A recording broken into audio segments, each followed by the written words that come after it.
You are now checked in to Stand Up New York Labs. Oh, yeah. You're listening to Crass to Mouth. The two open micers, please cede to the headliners of this table. Good Lord. Ever just fucked somebody who wasn't your girlfriend while you were still with a girlfriend? Boom, HPV right up the pussy. It's like when a black person resists arrest and gets shot. Yeah, you shouldn't resist arrest. That doesn't mean that you should die for it. Hey everybody, thank you guys so much for joining us again. You guys are my sweet crasturbators. I love that so much. Thank you, Matt, for making that up. That's amazing. Today I have really super cute, funny, hot-ass MILF, Kate Wolff, who you guys maybe remember from her own podcast called Invasion of Privacy. With you've been on twice. Twice? I thought, yeah. Oh, yeah, that's right. Yeah, you went on twice. That kid you do it with is so cute. Joe, I know. He's so cute. He's great. He makes me feel so old, though, because he's like 20. And he has like 1,000 million Twitter followers. On Facebook, he just got over, he has like 1.5 million. No. Likes, yeah. Who is he, though? I know. What is he? What is that? I feel like he's Buddha reincarnated in the human form, and he just knows how to work life in a really calm manner. How do you, like, what is, you know what? I'm old. Like, I can't even, I don't understand, like, Twitter celebrity. Do you know what I mean? Yeah, well, so he's definitely, he's a YouTube star. That's what it is. Oh. Yeah, so he started doing YouTube videos about 4 or 5 years ago and just kept at it, got better with editing, and he's really funny, and he's really sweet and grounded, and he just blew up. Good for him. That's so funny. Like, I keep seeing stuff about people who are famous, like, really specifically, like, on Tumblr, like, Instagram famous, and then they cross over and do other things. But isn't that just nuts how you can be, like, can you imagine being a kid and your mom grounds you and you're like, do you even know who I am on Tumblr? Yeah, exactly. Like a cunt. And then they go and just, like, upload, like, they do a blog and everyone's reading it. And my mom grounded me, and it's like 1 million likes. Yeah. Neither of us is ever going to experience that in our lifetime. No, I know. I feel like my son will, you know, because he's growing up in that. Isn't that nuts, though? So I keep saying that, but, like, I can't, like, if I were a kid and with my sad little childhood, like, how deformed I was and how sad I was every day, like, if that were just memorialized forever in social media, I would have already killed myself. You think so? You think it would have made it worse? I would have, like, had to change my name and move. How do you do that? Like, for real, though. Let's say you're, like, a fuck up as a kid, right? Let's say, for example, you're, like, a teenage prostitute escort, and then, like, you want to just keep that in the bank to make a one-woman show about it later in your life. You don't want anybody to know, okay? But it's everywhere because it's like it's been snapped 1 million times. What do you do? How do you get that off? How do you scrub the internet? It off. But there's the other side, which could be positive, Karen, which is suppose you didn't have a good childhood and you were kind of home a lot. You could have had this huge presence online where you're like a semi-celebrity, you know? Yeah. So it could go either way. I'll tell you what. So my son, he's 9. And I'm like absorbing. Yeah, go ahead. I'm only with him half the time. Yeah. And he signed up for Instagram when he was at his dad's house. Did not know. The way I found out is he liked about 20 of my Instagram photos. And it was really That's cute. Sweet. Yeah, it was kind of cute. But I have some inappropriate, like, you know, little things that go along with the picture. I'll make like a joke that's inappropriate with the picture. Now he knows what mommy does. It was just so funny. He like purposely skipped over the inappropriate ones because he's such a good kid and just liked the good ones. He's so great. But I wake up and it's like Shane has liked all of you. It was just such a funny thing to wake up to my own son without my knowledge, signing up for Instagram and then liking and commenting on my pictures. That's so sweet. Your son seems like a good fan of yours. He is, and he's like a good supportive kid. Yeah. He's way better, I feel like, than he should be. Has he ever taught you stuff about social media that you didn't know? A little bit. Like he can just show me if I don't know how to, like, I don't know, update something. Yeah, he's pretty good at doing that. And he's just getting better, especially as he approaches middle school, which is so scary. Whoa. Very scary. Middle school. I know, because I got knocked up young. He's a big boy. How young were you when you had this kid? 24. So not like scary, weird, young or anything. No, it's just relatively young. Yeah. So can I ask you something? Okay, so here's what's like let's just get right to it. So when we hang out, which has been a couple times, you're like a very spiritual person, right? You're like super, that's super your thing. Into it. You're super into it and it's cool. You're like a not hippie obnoxious person with it. Do you know what I mean? It's Totally. like you're like kind of still like reasonable. I try to be grounded with it. I try to be. It's like it hasn't run away with you. You are like, this is an idea that I like in my life.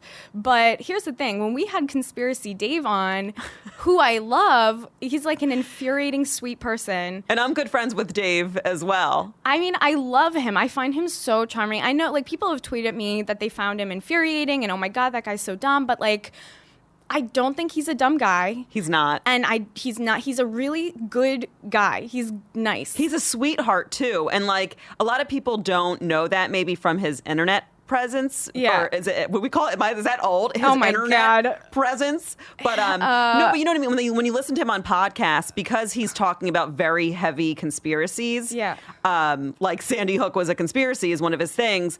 People assume that he's not as sweet as he actually is. Right. And he's actually just a really sweet person. He is. And like you can see it right away just talking to him. You know, like if you're any kind of judge of character, you could just talk to him for 2 seconds and you're like, oh, he's not trying to foist his opinions on people. He's something he has in common with Gavin McInnes is like his goofy, sometimes outrageous ideas. Like, he genuinely wants to help people, and so does Gavin. And Gavin is a dick, but you know what I mean? Like, that abrasiveness, he's like, it's for you. I'm trying to save you. And you're like, well, I don't need saving. He's trying to show the illusion of what's going on. And, for me, I don't agree with all of his conspiracies, or not even agree. I'm not sold on all of his theories necessarily. I'm not saying they're not true. I just don't jump on board with all of them. But I'm what saying he's they're trying not to true. do, They're not true. You're saying they're not true. They're straight up not true. For me, what I like is that he's having people question. And that, to me, is the biggest thing. Yes. And the fact that there's people like that who even take it to that extreme, we need that. That's like a watchdog group that we need because, I don't agree that the world is flat, but we do need someone always, always watching and calling bullshit on everything because sometimes they're right. Because well, not us, me and you, but there are still a lot of people who just accept anything they hear as truth, you know? Right. So I think it's good that Dave goes almost in the opposite direction as a way to almost balance and counter that. Exactly, right. And especially stuff you see on TV. Like, he's always like, no, that's wrong. Everything. And often he's wrong. Do you know what I mean? But just the fact that there's someone yelling bullshit all the time means someone has to be taking that into account in some way. Like, you can dismiss him as a nut. A lot of it is bullshit. A lot of it's not. But the reason that a lot of it's such bullshit is because it's not really about the facts. And that's what I was trying to get into when he was on here. I was like, what happened to you personally? Because you didn't grow up like that, right? So when did that change? And of course it turns out, like with everything, that it's an emotional, personal thing, and he's religious and blah, blah, blah. Do you know what I mean? Like Dave's religious? Not really spiritual. That's why spiritual. I want. So that's the thing. He's like, I'm spiritual and I believe in a creator. And basically it's like an intelligent design thing that leads to the trickle down is that like everything is by design, basically. Do you know what I mean? That's his like overarching conspiracy is there's God. And I find that endearing. Yeah. Honestly, like I'm like, let him believe his thing. You know what I mean? Yeah. But, and he was like. Do you consider yourself spiritual, Karen?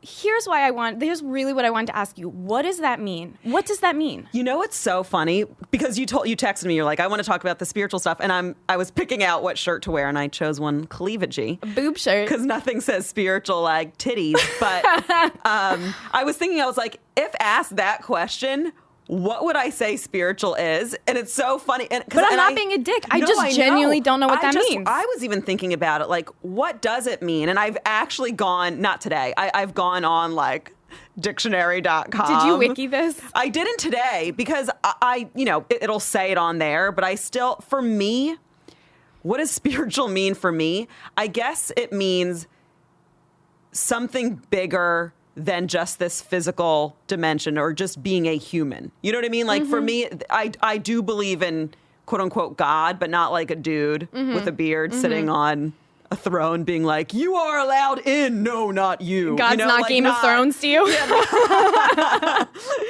you know what I mean? It's not like religious based. It's more of like a bigger energy and so yeah, because I used to be atheist. Most of my life, I was actually atheist. Were you raised Jewish, though? Were you religious ever? I was raised Jewish, but I never never kind of Jewish, though? bought into it. Yeah. What kind of Jewish? I guess it was Reform. Yeah. Okay. So same. I don't know why I thought you were kind of like conservative going on modern Orthodox. Maybe because Really? you had a kid young, and I'm like, it must be a religious thing, but Hysterical. it wasn't, right? No, that was a antibiotics while on the pill thing. Haven't we all? So no, I got knocked up young, just out of I was on the pill, but took antibiotics. Told he is my ex-husband. We weren't married at the time, but I was like, hey, you can't come inside me, and he was like, My bad. not going to listen to that. You just came instead inside of me, and then Shane was made. And then why'd you keep it so young? Why didn't you just have an abobo? It's funny because when I met him, so I'd only been dating him 5 months when I got pregnant. And when we literally we got into a fight on our first date about abortion because he said something like, I had just been in a 5-year relationship and called off an engagement when I met my ex-husband. At 24? Jesus Christ, I was with Kate. someone for 5 years, and That's he a was lot- so amazing. hardcore. I know. I've been through some shit. Some people can just be like that. Relationship be young. You know what I mean? Well, it's so funny because that's the last time I've had such a long, stable relationship. Let's get this out of the way at 20. It's been chaotic and hectic, but with a lot of spiritual growth. But so no, when I met him, what does that mean, spiritual growth? What does that mean? Oh man, I spiritual growth to me is I have just grown a lot, layers and layers. I've You mean really like gotten maturity? more in touch. Maturity, but also kind of getting in touch with deeper parts of myself. So, I mean, I feel like we're going... Like uterine wall, like deep. Yes, like beyond my uterine wall. And I think I'll get to talk about what spirituality means to me. I can even just get into what woke me up, in a sense, to spirituality. Please. But first, what I'll say is when I first met, so I called off an engagement to this guy, Joe, who I was with 5 years, right? Wasn't spiritual at all, but always a very questioning person. Yeah. You know? But then I met my ex-husband, and I was on this thing, because at that point I only had sex with 2 people. And I was like, I'm going to have one night stands and threesomes. And first of all, for those of you who know me, those of you who no one knows me is listening, but you know what I mean? Anyone who knows me knows that that's actually not in my nature. I always say I'm going to do it, and it just falls flat. You know? I'm going to have a fling, and the next thing you know, we're crying about our childhoods. You know what I mean? Totally. It sounds so much fun, but then you're like, oh, I have to go out and talk to people, like, and it's cold out, and then you got to like take your clothes off someone's cold apartment. It's so logistically awful. Fantasy-wise, to get laid. Fantasy-wise, I have had so many threesomes, and it's hot, and then. But isn't that sometimes enough? Like, if you know you can fuck someone, aren't you like, it's good enough? Yeah, no. The actuality, I've never had a one night stand, and the thought of actually acting it out is just like, meh. You know what I mean? How uncomfortable? How physically uncomfortable? That's what I mean. Like the thought of like a stranger's tongue even in my mouth. I'm like, I'm good. Hearing them talk. Yeah. That's the biggest imposition is when I'm like, you know what I mean? When I have a sex thing that I want to do, and then we got to get through the conversation part first. And I'm not trying to be an asshole. Like, I'm the most interesting and everyone else is boring, but I get my conversation at home. So that's the part I'm not trying to put you're in. Dating someone who's super interesting, has a lot to bring to the table. It's hard to compete with that. And people try. They try when I go, my boyfriend's a comic. And then they're like, they do the thing where they will just say a sentence in a goofy voice, but it's not a joke. You know. Brutal. Or like a lie that's a joke. Just everything people think that's a joke that's never funny and not a joke. And you're just like, just don't, please don't even try. That's when they're What's charming about people who aren't comics is that they're not comics. No, that's what I'm saying. Just don't be do yourself. That. Yeah. That's what we want to hear. But yeah, when they try and overextend themselves to try to match, you can't match Kurt. You know what I mean? It's like no. Yeah, he sets the bar high. Yeah, good for you. Thank you. But what were we saying? One night stands. So I met my ex-husband, and I was on a kick where I was like, all I want is, to try a one night stand. So of course he went in the other direction where he's like, I want meaningful sex. Right. So our first fight, he goes, what would happen if we did have a one night stand and you got pregnant? And I go, I don't know, I'd have an abortion. And he goes, fine, I'll fuck you now. But like in a really nasty. What does that mean? It was almost like he was pissed at me. So he was like trying to say like he'll use me. And he literally put his car in reverse, hit the gas, and hit a pole behind him. This was our first date. In anger? Over an abortion you've never had? Yes, exactly. Okay. And then first of all, after that date, I like called it off, but then obviously it went back on, but we fought a lot. Right. But at that point, he kind of spent 5 months convincing me why abortion is not okay and it's a life. Because first of all, I'm vegetarian, so I'm very much pro-life anything. But are you anti-abortion for you? No, I was just more like, I'm not like pro-abortion in the sense of like, kill them all. Nobody's pro-abortion. Exactly. That's such a misleading thing too, that if you're pro-choice, you're pro-abortion. No one likes it. No one's that. Exactly. Sometimes you have to do it. I'm very pro-choice in the sense of it's a woman's decision. I do think after a certain point, like 2-3 months, it gets really tricky. You know what I mean? Now we're like, okay, that's a baby. You know what I mean? But I don't know at what point you can say it is or isn't a baby. I definitely think the whole thing is a bunch of grays. But I was never just pro-life. But after dating him for 5 months, he really had pushed it in my head, like, if you get pregnant, you better not have an abortion. If you get pregnant, you better not have an abortion. Do you think he could have even done it intentionally, like, because this had been a topic between you guys? I think he's definitely pro-life. That's very clear. But I also, whether it was consciously or unconsciously, did he purposely get me pregnant? I don't know, but I mean, it's kind of a moot point at this point. It doesn't. You've got this kid and you love him. The best gift I've ever been given, and is actually what woke me up to spirituality, is my son. So it was all in my eyes planned, and it was a design by the universe. Do you believe in that, like fate and destiny? Yes, in many ways, I do, actually. I do think that there's a bigger plan. That doesn't mean we don't have free will, though. So it's really tricky. And I have debates and conversations on free will versus predestined design. Because that's so interesting. I still don't know. Well, people have the impulse to believe both, I think, right? Because you see how things in your life fall into place and you're like, oh, this could be, there seems to be like a bigger thing happening, but maybe it's also that you're just not aware of all the different threads of influence in your life leading you up to this point. Do you know what I mean? Like Absolutely. You can't keep all that stuff straight. It's really tricky. I mean, it really blows my mind. And I have conversations about this. I'm like, do we have free will or not? And I feel like the deepest I've gone with it is the more awake you become and the more conscious you become, the more free will you have. And the free will you have is how you perceive things. It might not necessarily be that you get to decide who comes into your life or necessarily how long you keep a job or whatever. It's more about the way you view it. So suppose you get fired. Right. You were going to get fired regardless. Your free will is, do you see it as a blessing or a curse? Right. Well, and your then free what will do you is do about with it? you, really. Yes. What lesson do you take? Oh, wow, I was already feeling numb and dead inside in this job, so I'm going to use this opportunity to really now follow my passion.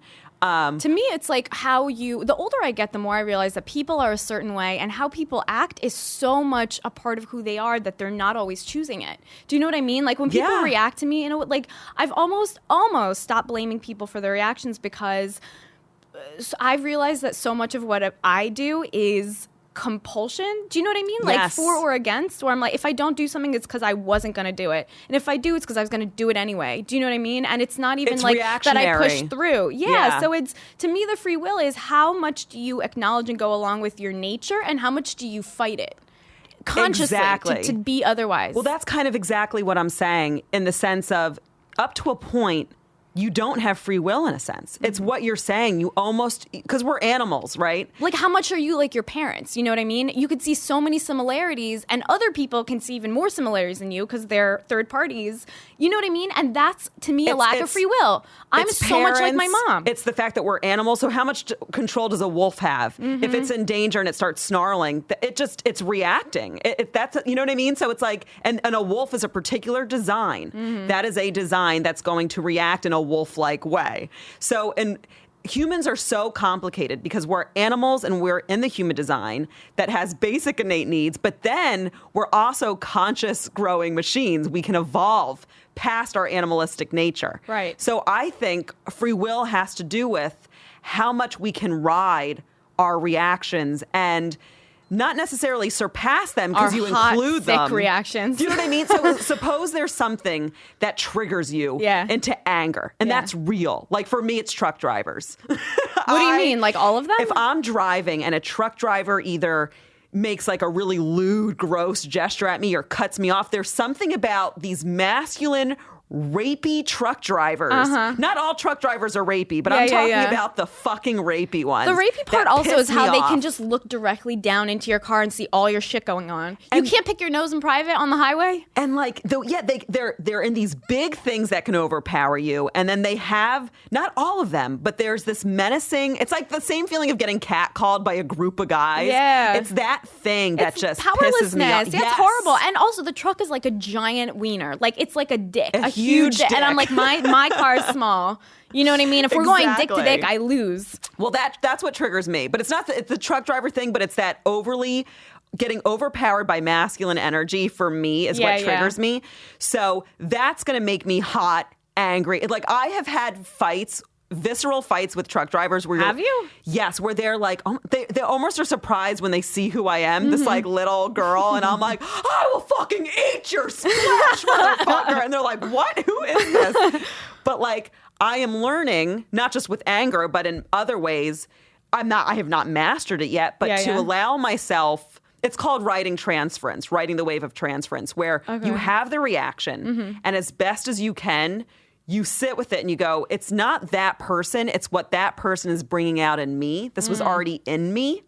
It's like if someone squeezes an orange and orange juice comes out. Yep. The orange was made of juice. Right. You know what I mean? Well, there is a basic thing of you just don't control other people. So their reactions that they provoke in you are like you can manage the reaction. It's you not can't personal. manage them. You can you only have control of yourself. So I guess for me, what's all coming out is your free will is, okay, this reaction's happening, but I don't have to be a slave to that reaction. Right. I'm going to learn how to hold space for that feeling. Right. And not necessarily react with it. And I think that's almost when free will happens. You don't have to act on your reaction. And then the whole world almost opens up. And everybody knows that person who always reacts according to their emotions. Yes. Without ever questioning, like, you know, I hate to admit this, but my mom's right about almost everything, which is so goddamn annoying. Like, looking back, I'm like, oh, she did call that one. But she said, fuck, what were we just saying? I can't believe this. People who just act on their emotions. Right. She goes, I remember I always being anxious and distraught. And she was like, you know what? Your emotions lie to you all the time. That's like your animal brain. Okay. And if you're scared or anxious, acknowledge it, but you don't have to be governed by it. You know, that could just be a lie. That could be a fight or flight response. And just think about it, think it through, make a plan, and you'll feel better. And she was 1,000% right. That bitch is right all the time. No, I mean, and that's so, and still you can ask, yeah, but do you have free will in the sense of, like, so for me, waking up into spirituality didn't even feel like a choice there. Like, I was totally happy, not believing in anything bigger than me. I was like, we die, that's it, goodbye. So you had this kid and you're like, I brought a life into the world and there must be something bigger? No, what happened was I had my son, and I remember there was this moment when I was changing him where he was probably 2-3 months, and he just looked at me and smiled in this way that, like, just kind of opened my heart, I think. And it didn't make me believe in God in that moment.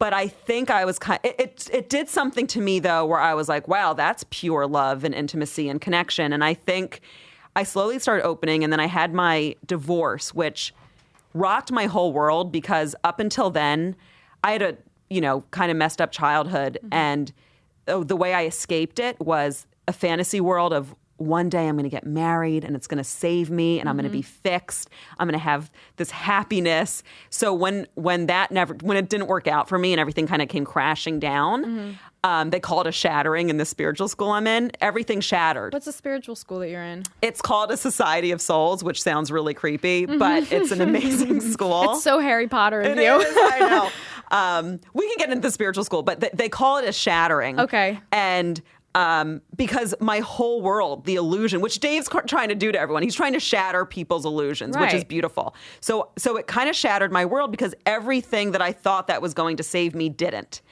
And I ended up having such bad panic attacks when I got divorced that I ended up in the hospital for 3 days. It was so bad. I was throwing up. Like, my body just broke down. I couldn't really eat. It was really a bad time. Yeah, I didn't know that breakdowns were a real thing. Oh, my gosh. Like, I really thought that was movies. No, I had a real breakdown. Or was it a breakthrough, Karen? Anyway. Ooh, shit. You came through the canal into the light. I did. So you, like, woke up and you're like, And then what was the conclusion you came to? There must be something bigger than me? No, like once again, there wasn't one big moment. Like after that, though, after I got out of the hospital, it was such a low place. And it was just kind of like the start almost of a new life. Yeah. I would say, you know, my son started saying things when he became like 4 or 5, like, I came down here to wake you up. That's sweet. And he was like, you know, I would say to him, no, I think when we die, that's it. And he was like, you're wrong. We're all energy. We keep going. So he started saying he became a person. He was like, but he was saying these really out there crazy things that kind of just like freaked me out, but it made me question things. And then I did shrooms one day, and that fucked me up and made me look at a lot of my behavior, and it made me realize the world's way more connected. So it was like a bunch of different things. Have always been like almost religious for me, always. So you've done shrooms? Yeah, I've done them a handful of times, not like a crazy shrooms person, because I don't want to like pollute the experience by doing it. Also, I get really freaked out if I'm tripping in public. I can't handle it. I can't so imagine. Overwhelming. I have to be inside with people. I get like, I'm such a goofy crier. Like, I'll just cry every time. I started crying about Mike DiStefano the last time I did shrooms. Really? Because he died. He's dead. Like, it just hit me so much how much that's an irreversible. Well, you're a very sensitive, empathic person. So for you, when you do any kind of sad substance, little woodland elf. Yeah, you are. That's why we love each other. We're both these woodland creatures. No, I feel everybody's emotions like it's my own emotion. Well, no, that's what I mean. You're an empathic person. That's what they do. You can feel. You're very sensitive. So for you to do a substance like shrooms. I mean, I cry. My heart breaks like 1,000 times when I'm tripping. Do you know what I mean? Absolutely. And not in a bad way, but I just go through it. It's That's so really intense. Beautiful, Karen. You know what? My dad, the last time I was home, he asked me to get him some shrooms because he was like, I need 3 doses because he's working on a PhD that he's been doing forever, and it's about American Judaism and how the internet. But it's been so long, he keeps having to like do it over because the internet keeps changing. So now he's getting back to his hippie roots, and he wants to do it about the internet, religion, and like this new generation, how drugs can feed into this kind of secular religious, whatever. It's interesting to me. Yeah. But he is such a little hippie, and now he wants to trip for the same thing. Like shrooms does something to people. No, it does. And like you said, you know, because I have a lot of friends who almost rely on shrooms for a spiritual experience. Mm-hmm. That I'm not as into because, first of all, it can rewire your brain in a good way. But if you start relying on it for your spiritual experience, it can actually, talk about not being grounded. Mm-hmm. You can get really ungrounded and go really deep into the rabbit hole, you know what I mean? Without realizing, you have to stay grounded. It has to be Well, you can't outsource that to something else, right? That seems like such a thing that's about you that if you make it about another thing, you've defeated the purpose. Exactly. And you take in so much in those moments that you would need time, not on a drug, to integrate it. Yeah, yep. And if you don't allow yourself the time to integrate, you can really spiral off to a place where... That's why I'm also anti-kids doing drugs. Not because there's anything fundamentally wrong with drugs, but because your tiny little brain you have to go through that shit stone cold sober. Suck it up and deal, and you'll become an adult and then do whatever you want. You know can't what I mean? skip the process of growth and life. You know, you really have to go through it. I know it can be a painful process to be a human, but that's why I'm talking out there. That's why you came down here to experience a human life. But fucking's the same way, by the way. That's why that's why having sex early, because that's a drug also, the attention and approval and the high of that, you know what I mean? People misuse sex all the time. Right, and then you get used to it and you feel so grown up and you're like, this is where I get my self-worth from and also my high, do you know what I mean? Yes. This is where I feel like suspend my reality. Yes. And isn't that so dangerous for a kid? Like, what is a kid except a million addictions? Do you know what I mean? Yeah. Like all these needs. Well, a lot of teenagers do become addicted to sex and drugs, and it's the people who start at that young age that have a harder time getting off of them because it's so ingrained in their growth. That's how they deal with their emotions, their stress.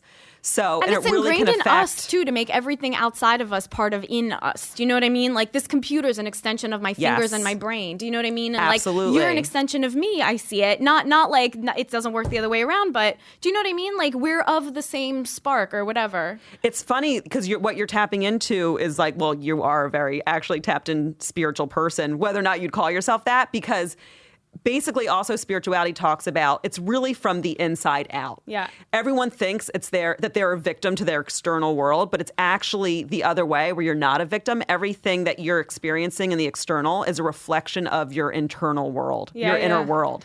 You know what? I know that you just picked up Dune after all this time and then put it back down, which we'll talk about later.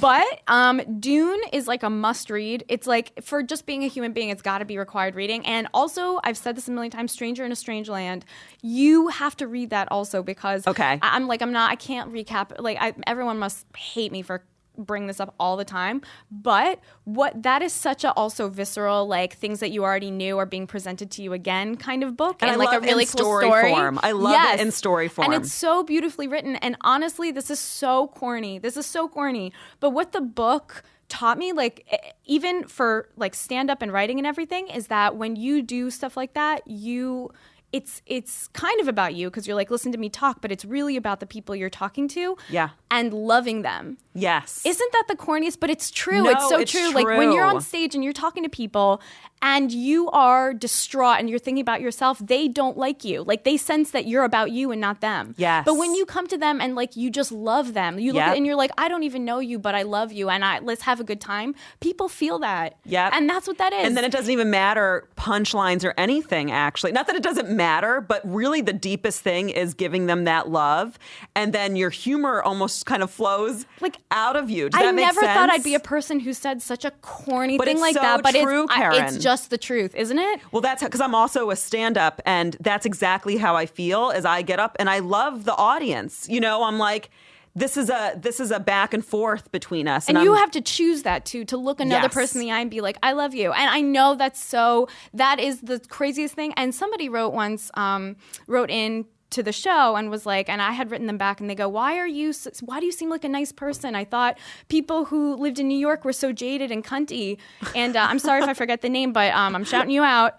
And I find it to be the exact opposite. It's not like people are cunty because they're direct. They're like, I got to get from point A to B. You're in my way. Get out of the way. Let's just logistically make this work. Yeah. But it's also a thing of you're in front of people all the time, and you can't help loving them sometimes. Do you know what I mean? Like, you see their human experience right in front of you, and you're like, oh, you're me. Like, we are the same thing. And I love me, and I love you. It's so funny. One time I was on the subway here, and there was this guy who was, I assume, homeless and kind of nuts. He's lost his mind, but he gets on the train, and he was speaking so much truth that people weren't even taking in, because they're like, oh, this guy's crazy. Everyone, like, don't look. First of all, he was a little frightening because he went through Is it 4 blanket different guy? moods. Is it the guy who always wears blankets? Do you No, know what I mean? With the I don't big hair? think no. But you know who I'm talking about. I have seen that guy, but no, this guy, literally, this is what he did. So he came on and he was really pissed at first. And he was like, fuck all of you. Fuck you all. I don't care about you. So everyone's perfectly scared. Understandable, right? Yeah, but at that point, I was just like, don't look him in the eye. Don't look him in the eye. Right. Then he breaks down into a Michael Jackson impersonator, which was amazing. And he was like, but he was changing the words. He's like, I do crack, and that's for sure. Which I loved his honesty. Yeah. You know what I mean? And then he snaps out and he gets angry again. And he was like, yeah, I do crack. But you know what? And this is where he gets deep. And this is the point. He goes, so what? You're going to judge me? I am you.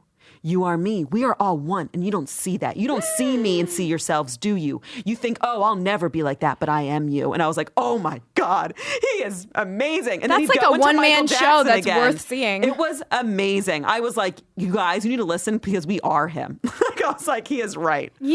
And you know, if you ever read, my dad gave me an Alan Watts book. It's called The Book. I love Alan Watts. Me too. And that's his thing. He was a Catholic priest and then became Buddhist, and like still held on to you know what I mean, like elements of both of those. And that was his thing, is like, and I only remember this one line because I haven't read the book in a while, but he says it makes sense that an intelligent universe would beget intelligent beings. Isn't that just such a one sentence perfect way to say that? Yeah. Right? Like, why do we even have consciousness? Maybe because, and I'm not saying God's a dude like you, agreeing with you. Yeah. But it couldn't have come from nowhere, right? And it seems to be on a continuum because like dogs feel things. I know because I know my dog. Yeah. Right? So then like where do you draw the line of consciousness? And the answer is I think you don't. It's like on a continuum. You know what I mean? Yes. So we can't be the end all be all. That's so arrogant. Do you know what I mean? We can't be the pinnacle of consciousness. Maybe it's another thing. Yeah, no, I agree. By the way, I'm trying to think of what spiritual is. I would like to say this. I still don't know if this is the definition.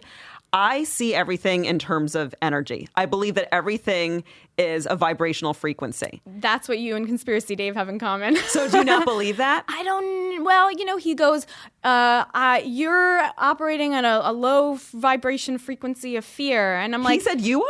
Or it wasn't like a personal attack. Okay, it was just like people I don't do. feel that from you.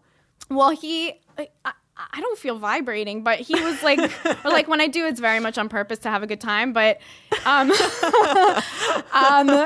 I have a machine for that. But he was saying people are operating at a low vibration of fear. Well, the Earth right now, if we're going to go weird. Weird, Kate. So here's the thing. So I do see everything in terms of frequency and energy, right? Right. But think about it in this way. It's almost an obvious thing if you really think about it. We're all comprised of atoms. You know what I mean? Like, of course we're all energy. Like, if you really think about it like that, yes, it's like, yes. You're right. Of course. Right. We're all matter is energy, yes. Yeah. So if you want to look at it like that, it's an of course statement, right? Right. But we are on the earth plane in a very dense, low vibration. All of us right now. But what's going on is we're waking up. Like my son said, I came here to wake you up. We now are in a time on Earth. He said that like in a spiritual way, not like mom, wake up, take me to school. No. Oh. He said in a spiritual way, I came down here to wake you up. Creepy. Where did he get that into his tiny little head? I don't know. That's like that movie of the kid who died and saw his dead baby brother that turned out to be complete horseshit. What is that? What? It was like a Jesus-y, but for the mainstream movie. It was just corny garbage. It was nonsense. It was like for the Jesus crowd. I didn't see it. Yeah, it's like this kid like has I'm sure I'm fucking it up, but like this kid has a near-death like little kid experience, and then tells his parents like, I know I had a baby brother, and it was like a stillbirth or abortion or like a child who died, something. This was a movie? Yeah, this was relatively recent. It was like in theater. Yeah, it was. I'm too poor to go to the movie, so I just ignore every movie that comes out. Are you too poor to steal movies like the rest of us? Ooh, no, not too poor for that. Too poor to get a virus on my computer and find a way to fix it. Oh, but anyway, that's what boyfriends are for. But thanks for rubbing it in, Karen. No, Kate, wait. Okay, hold on. Let me make it up to you. I'll buy you a tea. But here's my question. So I agree with you up to a point. Okay, matter is energy. That's a fact, yes. Right? So gases vibrate more intensely, right? They've got more energy and they're floating all over the place. And then solid matter. And we are energy as well. So humans are. So solid matter vibrates at a lower frequency. This is just science. Which is what this is spiritualism. Exactly. If you think which about is what it makes in a solid matter. Liquids versus gases. That's what exactly. I'm talking about. So humans, phases, not just humans, but physical, dense things, right, are of denser, what would you say, energy, vibrational energy. So how do you make that a spiritual thing? Is this an analogy, or are you saying I'm taking the science thing linked. further? Okay. Science and spirituality are actually very linked. And when I started getting into spirituality, it was very important for me that it was backed by science. So and I'm not a scientist kind of person or a science brain You're person. Not? No, you know I'm sorry. I mean? I'm sorry. Yeah, go ahead. But me neither. But I very much wanted to, like, I was YouTubing videos like the double slit experiment. Check it out. That? I know it sounds like a porn, but it's not. Is that about not. Asian vaginas? I know.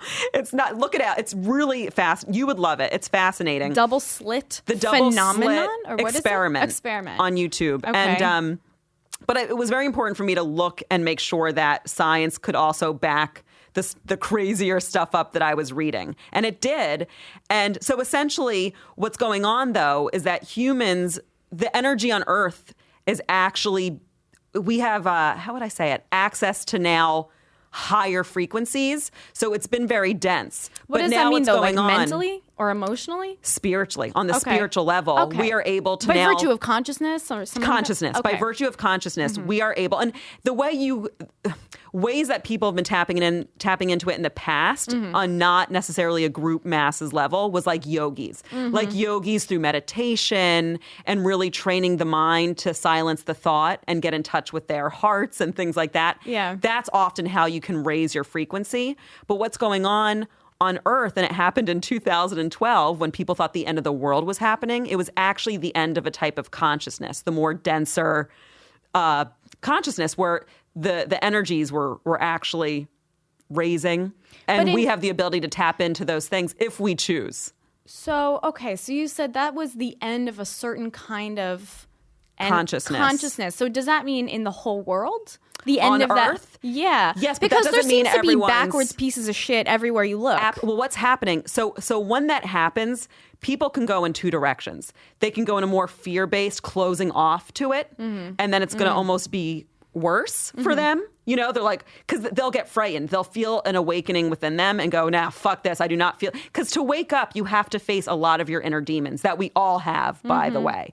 So there's positive and negative energy within all of us and on the earth, right? So you mean stuff that we experience as individuals is also a collective thing? Yes. Like how when you feel anxiety, it's because there's a thing you're not addressing. It's not just something out of your control. You have to solve it. Like it's in you already. Yes. We are all connected. So, and the only thing you can do is heal yourself, though. You have no control over other people, and there's like a thing where it's like, but if heal we're all yourself, connected, heal the world. Exactly. Right. So all you can do to actually heal the world is heal yourself. Everyone else would rather it the other way. Fascinating. Like, well, no, I don't want to look at my anxiety issues. I'd rather just focus on that person's issues. Well, because it's easy. Yeah, exactly. But no, the only thing you can do is actually go within and look at yourself. And but it's scary because we all actually have an inner murderer within us. Well, I have a really hard time focusing on my shit creatively also. Like I have a much easier time writing for other people, which I do often, than writing for myself. And so my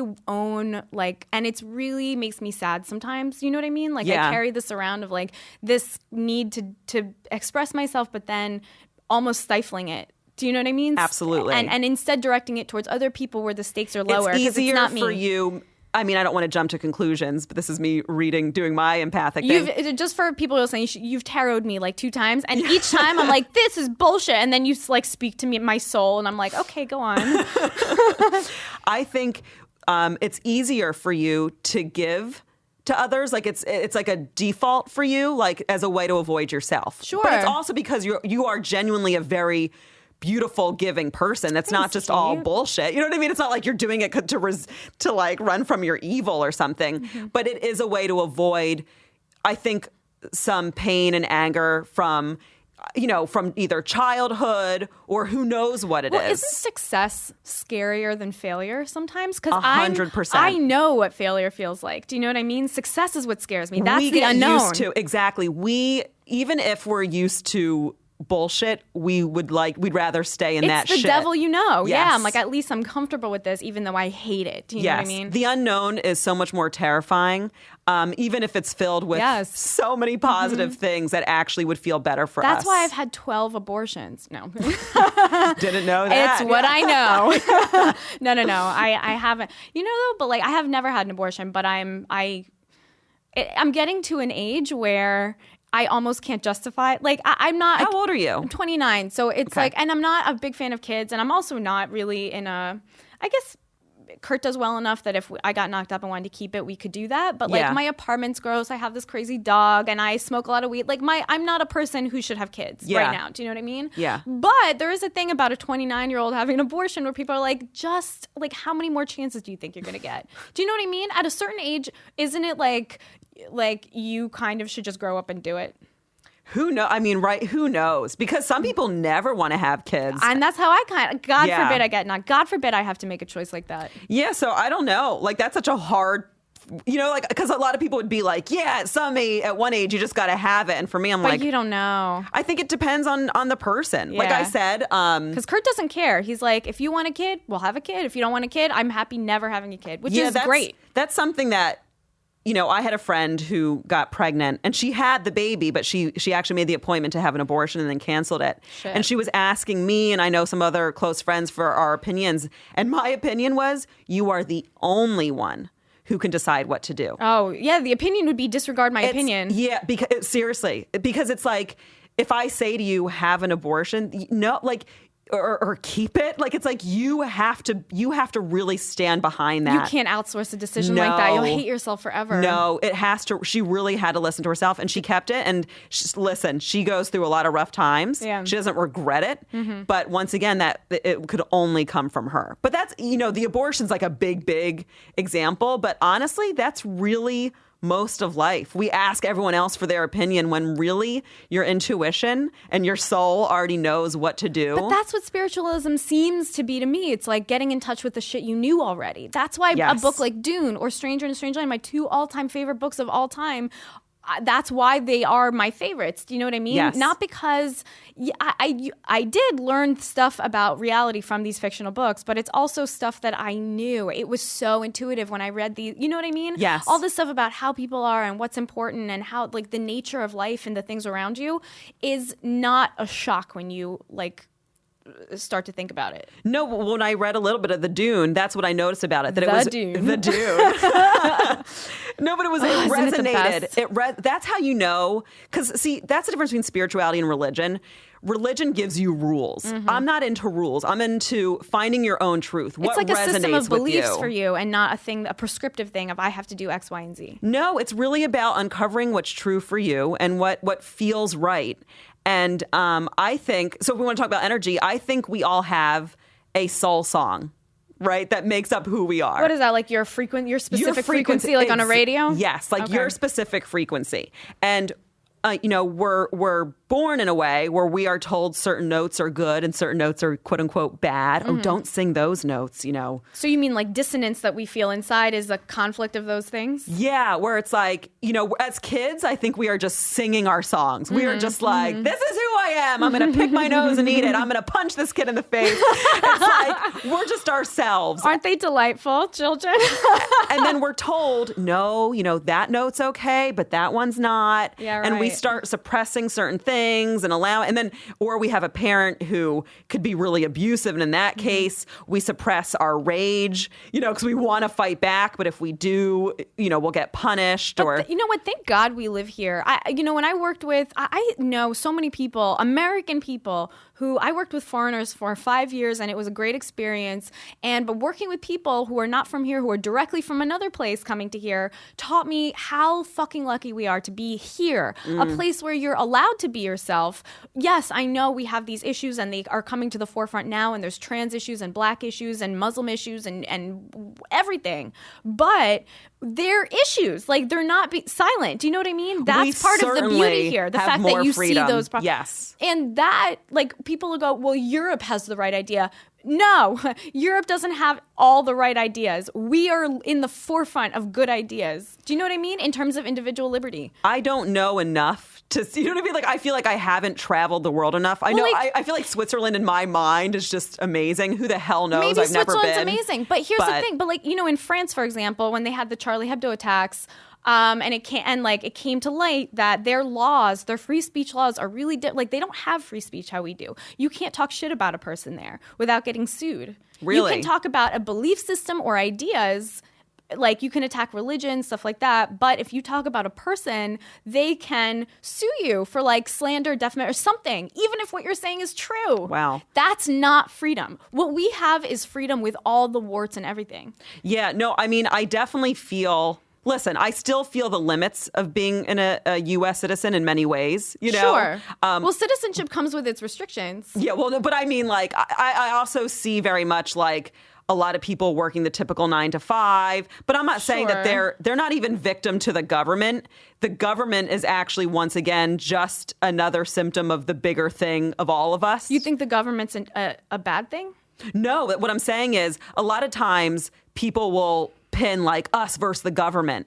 It's never an us versus them thing. There's the always government a bigger arose thing. from us. No, that is what I'm saying. Yeah, so yeah, I'm yeah. saying the government and these rules are actually the rules that really are going on in ourselves well, it's and a our own reflection restrictions. of the society. Exactly. That's what people go, we should never, thank God Saddam Hussein, at least we deposed him. He was a piece of shit who attacked his own people. Yes, 100%. He was a piece of shit who killed his own people. However, his people weren't angel lambs sitting peacefully doing nothing. Do you know what I mean? He was ruling people who are a little bit more brutal than people are here. And so a brutal people, and before people take this out of context, I'm not calling every Iraqi or Muslim or nothing like that bad, okay? But I'm just saying it's a different place with a different culture than here, and they needed a different type of leader who was a bigger asshole than the people that he was ruling. Well, often what happens, and not just in that example, but if you assassinate, let's say, that kind of a leader, often someone else will just take that place. Sure. Who's worse? Because it's an energy system. Person. It's an energy system. So something will have to fill it.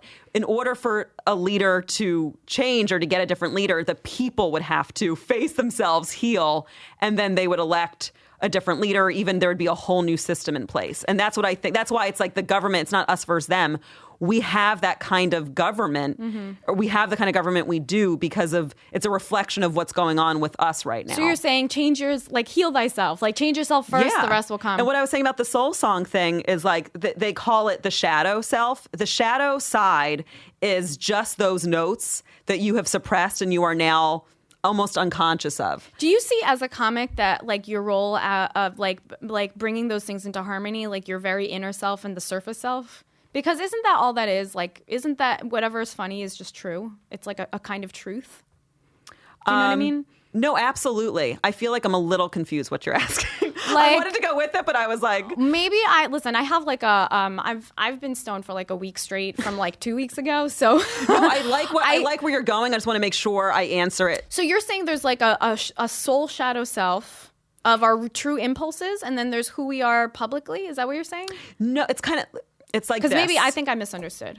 So we all have a soul song, right? Okay. That's us, our frequency. And that's who you are, the bottom line of who you are? That's the bottom line, the truth of who you are. Most people in our society right now and in the world right now. Yeah. I think more so in our society, like you're saying, more people in our society are closer to their true selves than somewhere, wherever where there's dictatorship, of course. But would the enemy of that be something like PC? Do you know what I mean? You can't say a certain word because it might trigger a college girl. Or do you know what I mean? Oh, overly politeness, PC. That kind of thing? No. Yeah, overly, whether it's overly PC people, politeness, that's also suppressing your soul song. Because that's a masking of the truth, isn't it? That's a kind of lie. Absolutely. Yeah. So people who are all the time was oh, I'm sorry. I apologize. Bless your soul. Bless your soul. Yeah, no, that's still a complete suppression of it. And once again, suppressing doesn't mean, okay, so suppose a part of me wanted to snatch an ice cream cone out of someone's hand. That's my true self wants to do that. That doesn't mean, once again, that you go along with that urge. Right. But it's allowing that urge to even arise, would be allowing your soul song to come out. But a lot of people suppress it. So a lot of people don't even think they're angry. A lot of people, ever meet someone, you can see the anger in their eyes. They're no, I'm not angry. I'm fine. That's their shadow side. Yeah, I know. That's most people I know. Yeah, they've totally suppressed their rage. So I would say the shadow side is a side that isn't even in a person's awareness yet. So it's not, I don't know if that's what you were asking. Yeah, but then the follow-up to that is if you're being a comic, right, which is a really kind of specific thing to choose to do, do you see part of the job of that as being bringing those two sides into harmony? So meaning expressing your true self when you express yourself instead of expressing a cover-up of that. Do you know what I mean? A polite version of yourself. Yes, I think you can tell when you watch a comedian who is putting out a facade of a persona. Because Kurt, who is my boyfriend, but who I really admire and respect professionally, almost more than anybody, is the same person on and off stage. And that's such a challenge. I think those are the people who are more successful, who manage to be their true selves on stage. What an amazing thing to publicly be yourself. But it's a beautiful thing. But that doesn't mean that Kurt is singing his full soul song. It doesn't mean that he's spiritually less punch in the face than perhaps in a perfect world you know what I'm saying? we could all be. But he's somehow being true to who he is right now in this moment, for sure. Yep. But that doesn't mean, like Kurt, and I don't know Kurt very well. Yeah. But Kurt's true self might be actually way more like childlike and in a beautiful Kurt's way. A sweet person also. Like that anger, by the way, the people are like, he's so angry. Not any angrier than you. We all feel, and if you say, Absolutely. well, he's so angry, then you're lying because so are you. And if you're not, there's something fucking wrong with you. Well, you look around and everything's great. No, that's what I'm saying. Everyone has an inner murderer, and Kurt is at least in touch with his inner murderer. I guess what I'm saying is there's still a difference between being I just heard, I'm sorry, that just like trickled through and I'm like, you go, Kurt's in touch with his inner murderer. I'm like, No, you know what I'm saying? That's an evolved thing. No, I hear you. Be able to express that, because most people are so scared of even feeling into it, let alone voicing that part of themselves. And also women. Like as women, you're taught, don't be angry, don't be the cunt. But we're all cunts. So it's not that I'm especially a cunt. It's that I'm also a cunt just like you. Absolutely. So in many ways, yeah. So what Kurt's doing is what you're saying, but that's not to say that like every comic who is being authentic on stage has gotten to their soul song. Because I find that most comedians actually have not done a lot of spiritual work. Like a lot of them. Well, comedy can also be a Band-Aid of that. Exactly. Yeah. So it's a lot more complicated than just being true to who you are on stage. Yeah, sure. Because the spiritual work you have to do, and then we can get into my school, is so intense, and you have to look at so many layers and defense mechanisms you've built up to survive. It's honest. So it seems like the bottom line of it is honesty with yourself, which is like the hardest kind of honesty to get down to. Yeah, and really unpeeling layer after layer and really allowing yourself to look at things that are very scary within yourself. Like I have really intense dreams of very like, oh my gosh, like I look at and meet my inner monsters in a sense, you know, and they're scary. It's scary to really look at certain parts of yourself and to let yourself cry and to also be brave enough to let certain relationships and dynamics in your life fall away. Yeah. You know, I don't have a super close relationship to my parents at this point because it's not super right at this point in my life. So you also have to be able to like really allow that to shift. And a lot of people don't want that to happen. Well, that's adulthood also, is like seeing your parents as people and being like, these aren't necessarily the people I would have chosen. I'm not saying that about my parents, but for some people it's true that you didn't choose them, and that's fine that they are who they are. Do you know what I mean? Yeah. And that they're not, maybe you're just a different person and you wouldn't have been best friends if you'd met and they weren't your parents. And it's one thing to accept that, but then it's another thing to say, oh, it's not healthy for me to right now have this parent in my life. Because there are a lot of people. But if you have a kid, that's got to make it easier, right? Because you're doing it for your kid. And there's like, it's almost like writing for somebody else and not for you. Like you can say, I'm doing it for him and he's the most important person in my life. And so it's maybe, like, but that would be avoiding. It would, right? Yeah, but, well, because you still need to do it for you. Yeah. Maybe having the kid has allowed you the strength to go within there and yourself. But ultimately, all of this work has to be about you and yourself. So do you consider yourself Jewish still? No, I mean, culturally, it's a part of me. Yeah. You know what I mean? Like, I don't. Because that makes me sad almost to hear I that. don't throw it away. Like I would say culturally, yes, it's a part of me. I don't call myself Jewish in the sense of like my views in any way. Do you transmit it to your kid? Like, does he have any kind of Jewish life? No, not really. You know, I'm just not like, I don't really celebrate any holidays in general. Like, I'll go to a friend's house for Thanksgiving or, you know, but I just don't.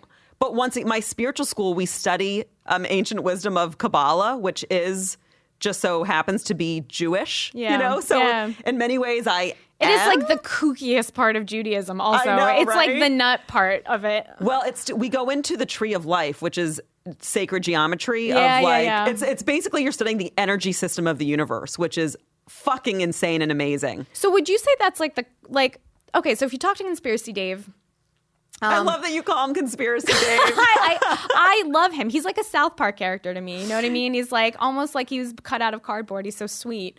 But so Conspiracy Dave, if you like, because I was like, let's not get into like all the like nitty gritty of all these theories. I want to hear about people can just look it up themselves. Let's talk about you and stuff like that. But he really has this impulse to go through all the details until he reaches this conclusion, which if he had just said it to you straight up, you'd go get the fuck out of here. That's nuts. Do you know what I mean? Like what? What do you mean? Like, you know, that there's I keep having a burp, so if you see me looking No, away. I do too. I have been. No, I have been right into the mic. I'm like... no, like in the mic, Kate. Come on. It's just called do Crass it. to Just Mouth. do it.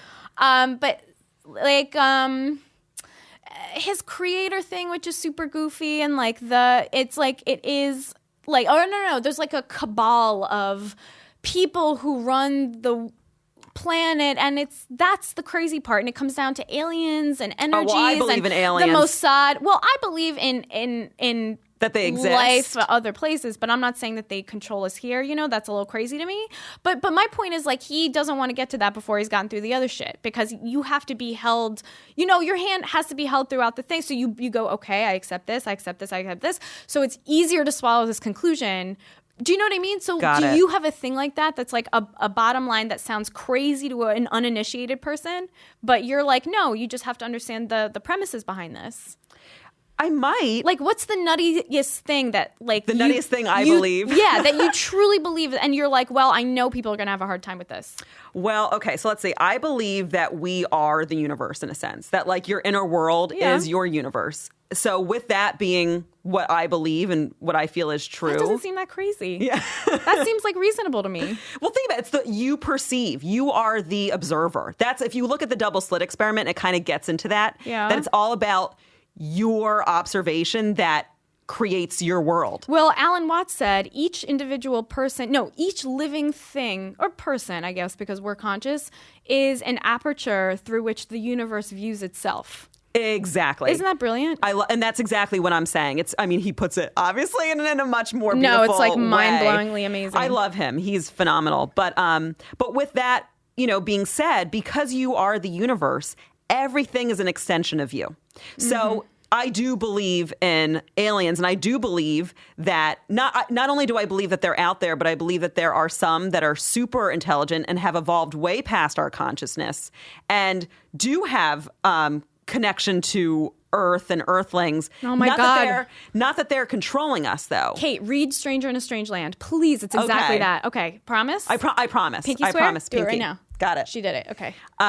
So because of that, I don't think that they're controlling us, because if we are the universe, because that's still putting it into a victim mentality. Sure. You know?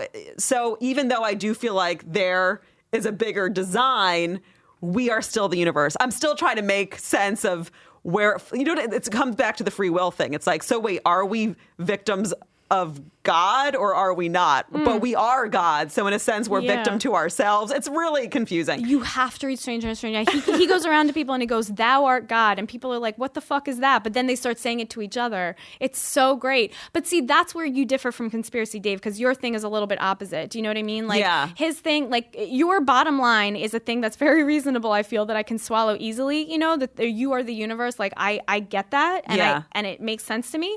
And then it's like the window dressing of that seems a little kooky. Like the tarot thing is it's like, not that I don't think there might be some truth to what you say when you do that, but is it because of the cards? I don't know. Maybe it's just because you're a perceptive person. Do you know what I mean? Like, well, I definitely feel it's both. But his thing is like, okay, there's a lot of stuff that's not true, and I'm like, yes, agreed. And then he's like, it's because of aliens, and I'm like, no, I can't get behind your bottom line. Do you know what I mean? Yeah. You know, so I love Dave. I don't talk to Dave very much. You know, like he's close friends with my ex-boyfriend Tim, who I'm still close with. So that's like our connection is like through Tim. Right. I do think Dave is very perceptive and very also empathic and gets things. Yeah. One of the things where Dave and I kind of part is in what maybe you're picking up on, where the way he's trying to wake people up is by having them see that we've been lied to in many ways. Mm-hmm. That's not where I want to focus. It doesn't to me matter. You think much. He's too externally focused? In a way, yeah. Mm-hmm. And I think it creates, in another way, fear, actually. And but he sees that as empowerment. I totally get that. That's what exactly totally.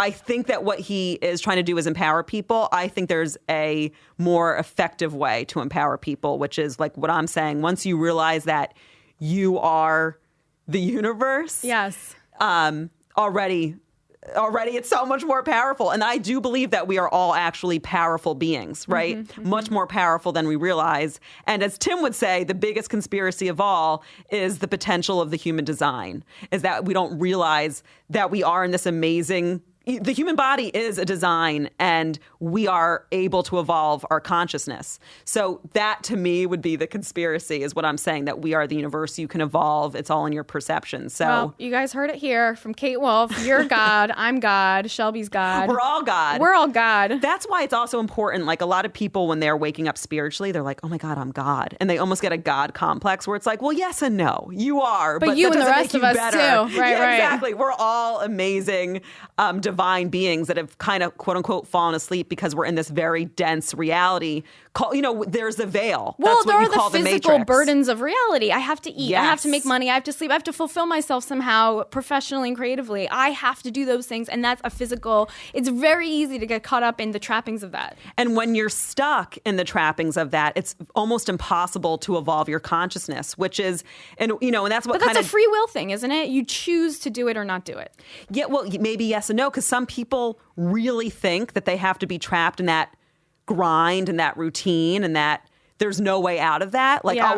I know when I quit teaching to do comedy, there were some people who were mad at me. Sure. Because they've told themselves that they can't follow their dreams. But it's them being mad at impossible. themselves. It's not about you at all. It's never about you. Exactly. And that goes back to the whole not taking things personally. It's all about, that's their inner world. Which, once you realize that things are not personal, is real easy. And that's part of getting older, too. You're like, and it's empowering. Almost nothing that people do or say has ever been about me, ever. Ever. Yeah. Ever. So, all right, we got to wrap up because we have to get out of the studio. But Kate, thank you so much. Do you want to plug social media, whatever? You guys can check out my podcast, Invasion of Privacy. I'm on Twitter at the Kate Wolff. If you would like a tarot card reading, is it bullshit? Is it not? No, it's not. And, Do it. Plug it. It's contact me, K Wolff, 2 Fs, 27 at Gmail. Perfect. And then I'm, as always, all up on Facebook. You can catch me on Twitter. You guys already know, Karen Margolis, at Crass to Mouth. You can email us, crasstomouth@gmail.com or officialcrasstomouth@gmail.com. They both work. We will consolidate at a later date. Kate, thank you so much. Thank you for having me. I love Sometimes you. it's like joke. Sometimes it's like funny, but then also like a real thing. Do you know what I mean? And like, you're full of real shit. So thank you so much. Yeah, well, thank you. I adore you, and the conversation flows. So. I love you, and we're going to totally hang out right now after this. Yes, we are. Okay, bye, everybody. Bye.